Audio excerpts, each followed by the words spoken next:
안녕하십니까. 오늘은 로마서 3장을 한번 살펴보면서 은혜를 나누도록 하겠습니다. 로마서 3장은 제목을 정한다면 믿음의 법이라고 할 수 있습니다. 믿음의 법, The Law of Faith.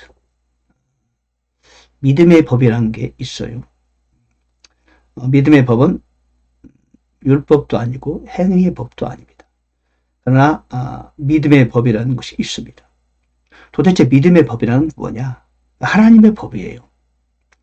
세상에 존재하는 과학과 이성과 경험에 근거한 그런 법이 아니고 이건 영적 세계의 법입니다. 우리는 믿음의 법에 의해서 살아가는 사람들이 바로 그리스도이죠. 과학적 사고방식으로는, 이성적 사고방식으로는 믿음의 법을 이해할 수도 없고 받아들일 수도 없지만, 그럼에도 불구하고 하나님의 과학, 하나님의 사고방식에는, 하나님의 세계에는 믿음의 법이 분명히 존재하고 아주 매우 중요한 위치를 차지하고 있어요. 오늘은 그 믿음의 법에 관하여 같이 한번 은혜를 나누도록 하겠습니다. 여러분께 3장 19절을 보니까 이제 우리가 알거니와 율법이 어떤 것들을 말하든지 그것은 율법 아래에 있는 자들에게 말하나니 이것은 모든 입을 막아 온 세상이 하나님 앞에서 유죄가 되게 하려 함이니라. 율법을 하나님께서 왜 만드셨느냐? 율법의 존재 목적이죠. 하나님은 율법을 왜 주셨어요? 물론 율법을 지키라고 주셨겠죠? 그러나 하나님께서는 본래 의도가 그게 아니었던 겁니다. 율법을 주신 근본적인 목적이 있어요. 근원적인 이유는 너희들은 율법을 지킬 수가 없다라는 것을 깨닫게 하기 위해서 주신 거다. 양심도 마찬가지죠. 모든 이 땅에 존재하는 사람은 양심을 가지고 있어요. 양심이란 뭐냐? 하나님을 찾을 수 있는 어떤 근거가 되는 거죠. 율법도 마찬가지죠. 율법을 통해 우리는 하나님을 알 수 있어요. 만날 수 있어요. 그러나 율법을 사람의 힘으로 지킬 수 없다는 것을 알게 하려고 율법을 주셨다는 것이고, 양심도 마찬가지죠. 로마서 2장 15절 이하에 나오잖아요. 양심과 율법. 율법은 보이는 법이고 양심은 보이지 않는 법이다. 우리는 양심과 율법을 따로 특별히 분리해서 생각할 필요는 없어요. 양심의 법이 있고 또 율법이 있는 거죠. 두 법 다 목적은 같아요. 목적이 뭐냐? 우리가 유죄가 되게 하려고 했다. 그런 겁니다. 모든 입을 막아 온 세상이 하나님 앞에서 유죄가 되게 하려 함이니라. 그러므로 율법의 행위로는 여기에 양심의 행위도 포함되는 거죠. 어떤 육체도 그분의 눈앞에서 의롭게 될 수 없나니 율법으로는 죄를 알게 되니라. 여기에 양심이라는 말을 넣어도 마찬가지예요. 양심으로는 죄를 알게 되느니라. 왜? 양심을 온전하게 지킬 수 있는 사람은 이 땅에 단 한 사람도 없어요. 그걸 하시고 하나님께서는 율법을 주셨고 또한 양심을 주셨다는 사실입니다. 그러면 율법을 지킬 수 없음에도 왜 율법을 주셨나? 율법으로는 해결할 수 없다. 무엇을? 인간의 본질적인 근원적인 죄의 문제를 율법으로는 해결할 수 없다. 양심은 마찬가지. 결코 양심을 따라 살려고 아무리 애를 쓰고 노력을 하고 수도를 해보고 인간이 할 수 있는 모든 행위를 다 해봐도 결코 양심대로 살 수 없구나. 이걸 깨닫게 하기 위해서 하나님께서는 양심의 법, 율법을 주신 것이다. 그리고 나서는 그 율법과 양심이 어디로 인도한다고요? 여러분 아시죠? 주 예수 그리스도께로 단 하나뿐인 구원의 길로 인도하시기 위하여 하나님께서는 율법을 주셨고 또한 양심을 주신 것이다. 그 다음에 나오는 법이 뭐냐? 바로 믿음의 법. 로마서 3장 27절에 나오죠. 그런즉 자랑할 것이 어디 있느냐? 있을 수 없다. 무슨 법으로냐? 행위의 법으로냐? 아니라 오직 믿음의 법으로 가능하다. 예, 믿음의 법이라는 말이 여기 처음 나와요. 예, 믿음에도 하나의 규칙이 있다는 거죠. 법이에요. 그건 무슨 법이냐? 믿어야 가능하다는 거죠. 내가 말하거니와 이때 자신의 의를 밝게 드러내사 자신이 의롭게 되며 또 예수님을 믿는 자를 의롭게 만든 이가 되려 하십니다. 무슨 말씀이십니까? 하나님은 의로우신 분이에요. 그렇죠? 로마서 1장 17절에 보면은 그런 말이 있어요.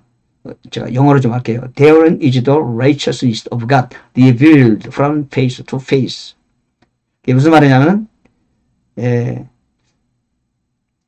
하나님께서는 믿음과 믿음을 통하여 자신의 의가 드러나게 하셨다. 그런다 이죠. 그러니까 하나님은 왜 우리로 하여금 의인 되게 하시느냐? 의의 길을 열어주시느냐? 우리에게 의의 길을 열어주시고 구원을 베풀어 주시고 그럼으로써 본인의 의를 나타내신다. 이런 말씀입니다. 그래서 구약에서는 수많은 믿음의 사람들이 그 믿음을 통하여 하나님의 의를 드러낸 겁니다. The righteousness of God revealed from face to face. 아브라함을 통하여, 아브라함 믿음을 통하여 하나님의 의가 드러난 겁니다. 다윗의 믿음을 통하여 넘어지고 쓰러졌어도 다윗은 믿음을 굳건히 지키고 있었죠. 그 믿음을 통하여 하나님은 당신의 의를 드러내셨다. 예수 그리스도 마찬가지. 예수 그리스도 그분의 구속의 그 역사를 통하여 하나님께서는 우리를 의롭게 하실 뿐만 아니라 자신의 의도 드러내셨다. 하나님은 그러신 분이시다. 28절에 보니까 3장 28절 그러므로 우리가 결론을 내리노니 사람은 율법의 행위와 상관없이 믿음으로 의롭게 되느니라. 그 믿음의 법을 누가 만드셨느냐? 바로 우리 하나님께서 만드셨다. 만드셨을 뿐만 아니라 직접 행하셨다는 거죠. 이 땅에 오셔서 십자가를 지시고 참혹한 십자가, 고통한 십자가를 지시고 장렬하게 피를 흘리며 죽으시고 처참하게 붙이시고 찬란하게 부활하셨죠. 우리를 하여금 그 그리스도의 죽으심과 장사심과 부활에 동참하게 하셨죠. 믿음으로 동참하게 하는 거예요. 그게 바로 믿음의 법이에요. 아담이 선악과를 따먹고 죄를 지을 때는 우리는 자연적으로 선택의 여지 없이 죄인이 되었죠. 아담 안에 있으므로 우리가 죄인이 되었어요. 그러나 예수 그리스도 안에 있으므로 우리는 의인이 된다는 겁니다. 그것이 바다 믿음의 법이죠. 아담이 죄를 지을 때 우리가 죄인 된 것은 믿음 상관없이 그죠? 자연적으로 그렇게 되었지만은 예수 그리스도를 통한 우리가 구원의 길은 오로지 믿음의 법으로 가능하다. 그것이 하나님이 만드신 법이라는 거예요. 여러분 우리는 그 믿음의 법에 의해서 살아가는 사람들입니다. 믿음이란 하나의 법이에요. 어떤 법? 우리의 믿는 자의 세계에서 활용되고 믿는 자의 세계에서 우리가 믿음을 가지며 이용하며 믿음을 바라보며 믿음을 강화시키며 믿음으로 하나님의 은혜를 받으며 하나님의 보물 창고를 열어서 내 것을 만들고 하늘에 상급을 쌓아가는 이런 모든 것들이 다 믿음을 통해서 가능하다. 믿음 없이는 아무것도 할 수 없어요. 오로지 믿음으로 시작해서 믿음으로 진행되고 믿음으로 끝나는 거예요. 그래서 로마서 1장 17절에 The just 그렇죠? 의인은 live by faith. 믿음으로 말미암아 산다. 그죠? 그러니까 하박국 2장 4절에도 의인은 믿음으로 말미암아 살리라. 로마서 1장 17절 동일하게 의인은 믿음으로 말미암아 산다. 갈라디아서 3장 11절, 히브리서 10장 38절 동일하게 동일한 구절이 4번이나 성경에 소개되고 있어요. 왜? 그만큼 믿음이 중요하다는 거예요. 히브리서 11장 1절에도 믿음은 바라는 것들의 실상이요 보지 못한 것의 증거니 선지자들로서 좋은 평판을 얻었다. 원문에 그렇습니다. 그러면서 또마서 11장에는 히브리서 11장에는 그 믿음의 사람들에 관하여 소개하고 있죠. 아브라함, 사라, 삼손, 노아 여러 사람들을 소개하고 있죠. 그들은 다 믿음으로 살았다는 겁니다. 믿음의 법이라는 겁니다. 그래서 우리를 믿는 사람은 믿음의 법에 따라 사는 거예요. 여러분 복 받고 싶으세요? 복도요. 믿음의 법을 사용해야 돼요. 영성을 개발하고 싶어요? 그것 마찬가지 믿음을 사용하셔야 돼요. 또 하늘의 상급 쌓고 싶어요? 역시 우리는 믿음의 법을 활용해야 돼요. 그거 아주 멋진 법이에요. 축복의 법이에요. 하나님의 은혜를 받고 싶어요? 역시 믿음의 법을 따라 믿음의 법을 사용하세요.